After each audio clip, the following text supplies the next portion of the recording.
نحمده ونصلي على رسوله الكريم أما بعد عن عبد الله بن مسعود رضي الله عنه قال سمعت رسول الله صلى الله عليه وسلم يقول من قرأ الواقعة كل ليلة لم يفتقر او كما قال عليه الصلاة والسلام۔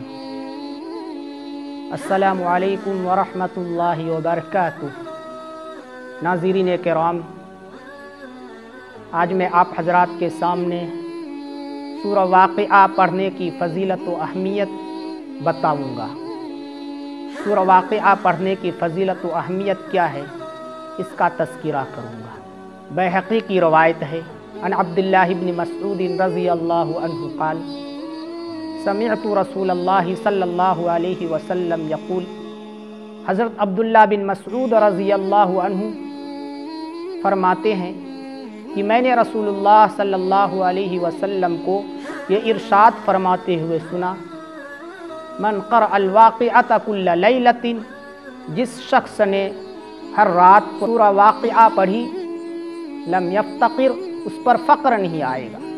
مذکورہ حدیث شریف میں حضور اکرم صلی اللہ علیہ وسلم نے ارشاد فرمایا کہ جس شخص نے بھی ہر رات سورہ واقعہ پڑھی، اس پر فقر و فاقہ نہیں آئے گا۔ ناظرین کرام، آج ہم آپ کو فقر و فاقہ کی شکایت ہے۔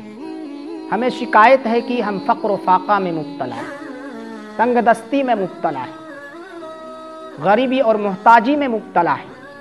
آپ صلی اللہ علیہ وسلم نے ایک نسخہ بتلایا کہ اگر تمہیں غربت کی شکایت ہو، اگر تمہیں فقر و فاقہ کی شکایت ہو، تو سورہ واقعہ ہر رات پڑھ لیا کرو۔ اگر ہم واقعی میں اپنے سے فقر و فاقہ دور کرنا چاہتے ہیں، اگر ہم آپ فقر و فاقہ میں مبتلا ہیں، تنگ دستی میں مبتلا ہیں، ہم آپ اپنے سے فقر و فاقہ دور کرنا چاہتے ہیں، غربت اور مسکنت کو دور کرنا چاہتے ہیں، تو آپ صلی اللہ علیہ وسلم کے بتلائے ہوئے نسخہ پر عمل کریں کہ ہر رات سونے سے پہلے سورہ واقعہ کی تلاوت کر سوئے، سورہ واقعہ پڑھ کر سوئے۔ سورہ واقعہ قرآن کریم کی 27ویں پارے کی صورت ہے۔ جسے یاد ہو تو زبانی پڑھے، یاد نہ ہو تو دیکھ کر پڑھے، اور یاد بھی کر لے تو اور بہتر ہے۔ اللہ تعالی ہم آپ کو ہر رات سورہ واقعہ پڑھنے کی توفیق مرحمت فرمائے، اور سورہ واقعہ پڑھ کر سونے کی توفیق مرحمت فرمائے۔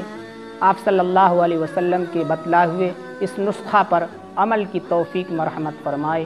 وآخر دعوانا الحمد للہ رب العالمین۔